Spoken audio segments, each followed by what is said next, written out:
Selanjutnya akan kita bahas tentang karsinogen dan mutagen.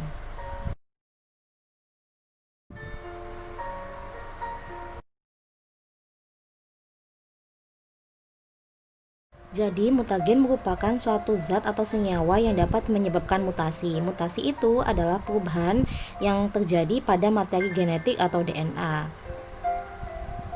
Mutagen yang dapat menyebabkan kanker itu disebut sebagai karsinogen. Jadi, efek mutagen pada tubuh itu bisa menyebabkan perubahan DNA. Nah, jika ada perubahan DNA, otomatis berefek pada proses transkripsi dan replikasi DNA. Proses perubahan yang terjadi pada proses transkripsi dan replikasi DNA itu bisa menyebabkan kematian sel. Selanjutnya, mutagen itu bisa menyebabkan DNA itu mengalami mutasi atau ada beberapa bagian sel itu yang tidak berfungsi, sehingga akumulasi akhirnya itu bisa menyebabkan kanker. Nah, mutagen yang sangat kuat juga bisa menyebabkan tidak stabilnya kromosom, sehingga bisa terjadi proses translokasi, delesi, dan inversi. Kalau delesi itu adalah hilangnya satu atau beberapa bagian dari gen atau dari DNA kromosom. Misalnya, kromosom itu susunannya A, B, C, D, E, F.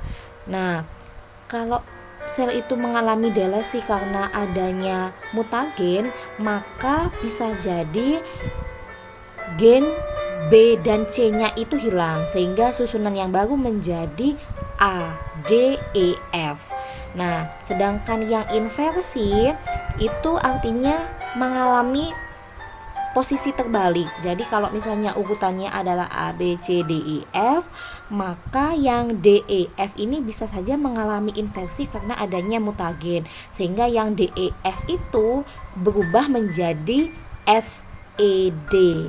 Jadi yang semula awalnya kromosom itu susunannya A, B, C, D, E, F, maka berubah menjadi A, B, C, F, E, D. Ya, seperti itu. Nah, sedangkan yang translokasi itu artinya terjadi perpindahan salah posisi. Jadi kalau kromosom itu kan ada dua lengan ya, ada yang lengan pendek, ada yang lengan panjang. Nah, kalau misalnya lengan pendeknya itu A, B, C, kemudian satunya itu D, E, F yang lengan panjang. Nah, kromosom itu punya pasangannya. Nah, pasangannya itu misalnya OPQ RST. Nah, seharusnya kan ABC itu gandengannya sama DEF, tapi karena adanya mutagen maka bisa jadi yang ABC itu akan berpindah posisi dan nantinya akan berpasangan dengan pasangan yang lain, akan berpasangan dengan yang lain. Kalau ABC tadi awalnya dengan DEF, maka nantinya karena adanya si translokasi ini, ABC akan berpasangan dengan RST, misalnya seperti itu. Nah, ini adalah efek yang terjadi ketika ada mutagen. Untuk penjelasan translokasi, delesi, dan inversi nanti akan dibahas lebih detail di materi biologi sel dan molekuler di pertemuan terkait materi mutasi.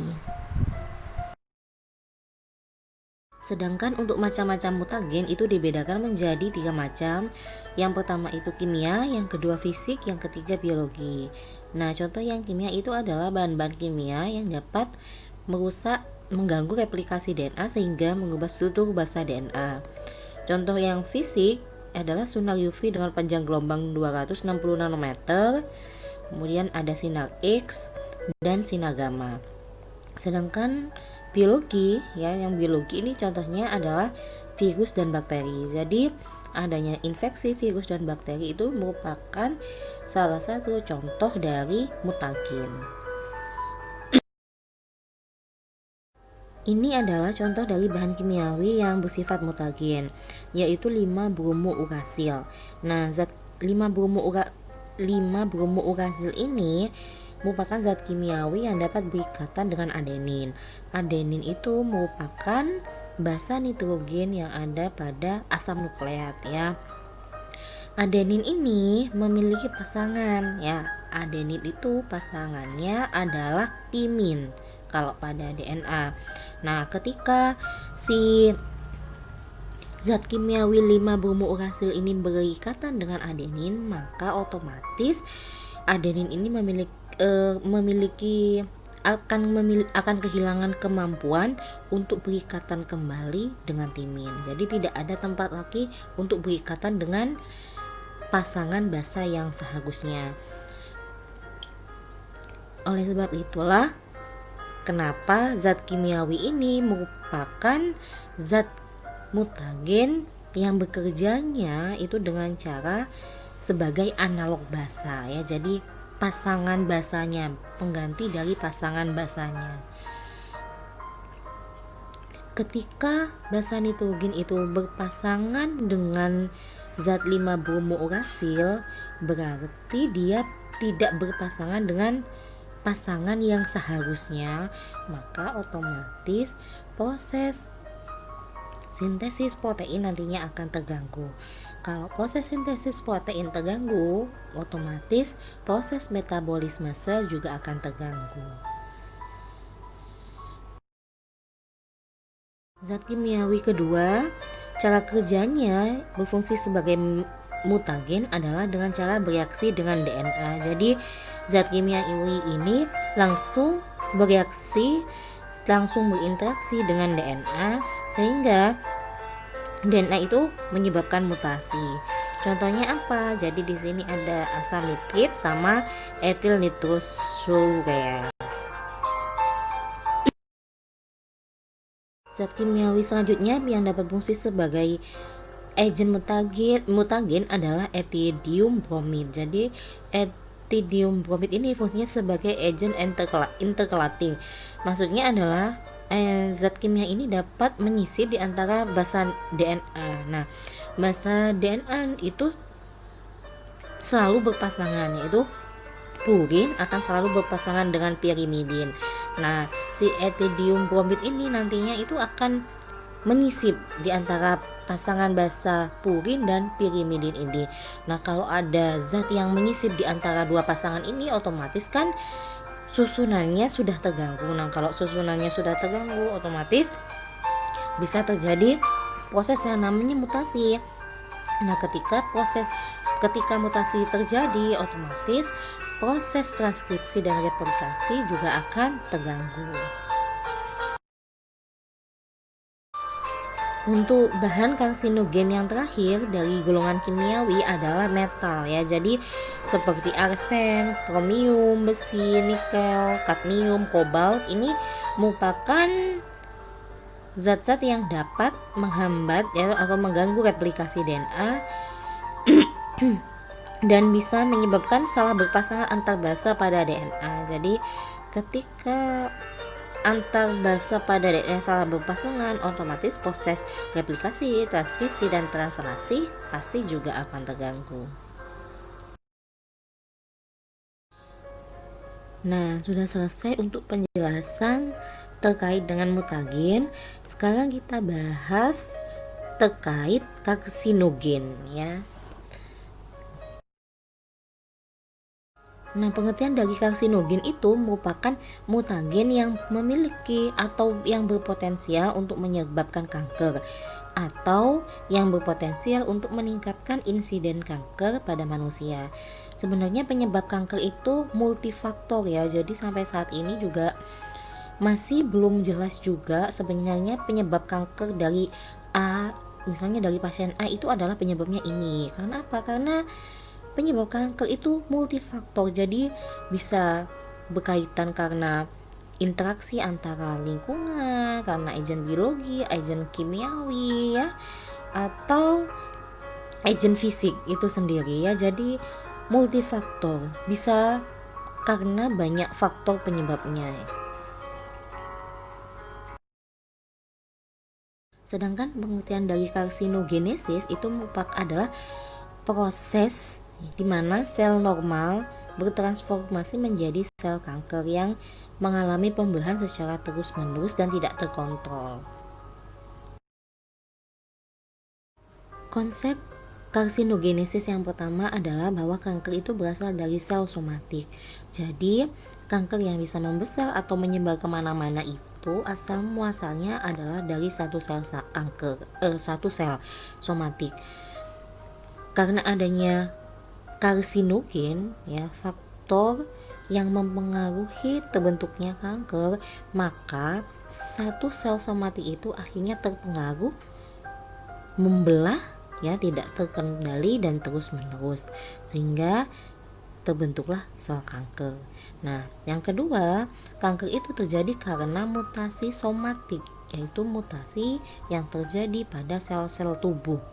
Nah, mutasi tunggal belum cukup untuk menyebabkan kanker. Jadi, kalau hanya terjadi mutasi di satu titik saja atau dua titik saja, itu tidak bisa menyebabkan kanker. Jadi kanker itu adalah akibat yang disebabkan karena multifaktor, ya. Jadi karena banyak pengaruhnya. Terjadinya mutasi, ya, itu kalau hanya di satu titik atau hanya di bagian-bagian tertentu saja, itu tidak akan sampai bisa mengubah sel normal itu menjadi sel kanker, ya. Kalau ada sel normal berubah menjadi sel kanker, itu berarti sudah terjadi mutasi yang cukup banyak, ya. Jadi bukan point mutation lagi, ya, bukan mutasi titik lagi, tapi terjadi karena adanya mutasi kromosom, ya, seperti yang dijelaskan pada konsep karsinogenesis yang terakhir ini, ya. Jadi kanker berkembang dari abrasi atau mutasi kromosom sel. Jadi macamnya mutasi itu ada point mutation atau mutasi titik dan ada mutasi kromosom, ya. Nanti di bab mutasi di pelajaran biologi sel dan molekuler akan dijelaskan.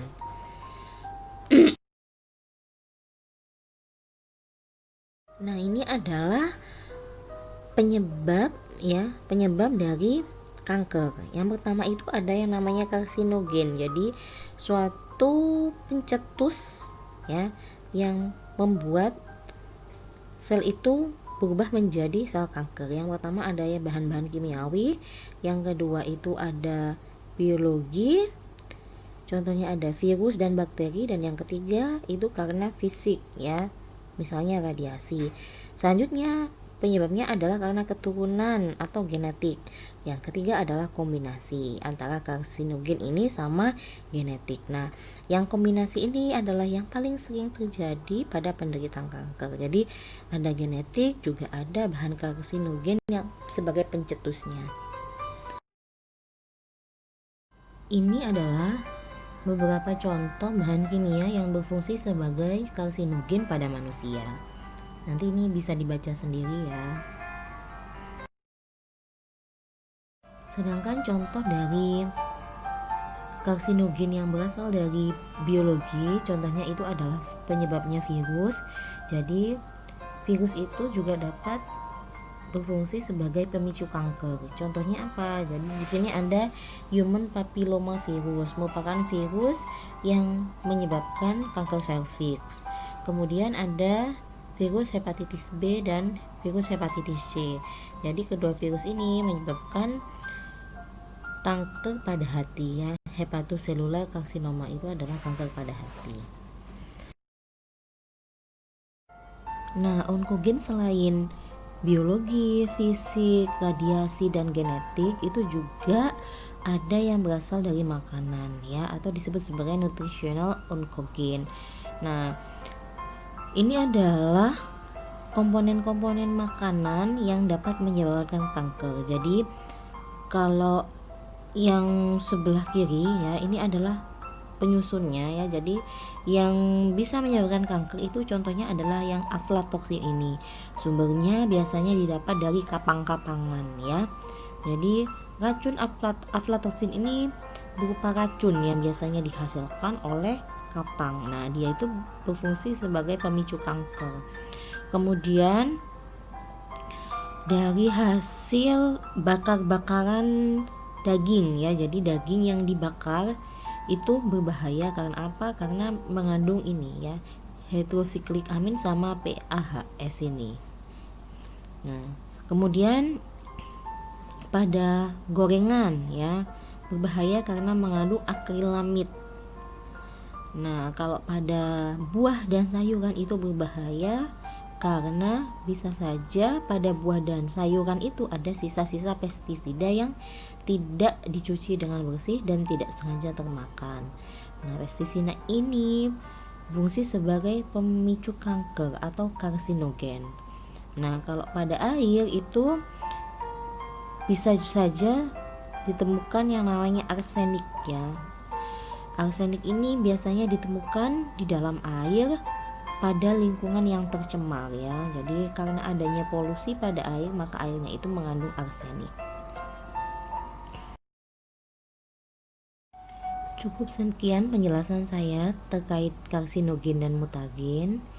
Selanjutnya kita akan lanjutkan dengan kuis ya. Silakan siapkan lembaran kertas, diberi nomor, jangan lupa diberi nama. Nanti saya berikan soalnya, tolong kalian langsung tulis jawabannya saja, jadi tidak perlu ditulis soalnya. Kemudian setelah selesai, tolong fotokan kertas jawaban kalian dan dikirim ke grup WA. Saya akhiri dulu. Wassalamualaikum warahmatullahi wabarakatuh.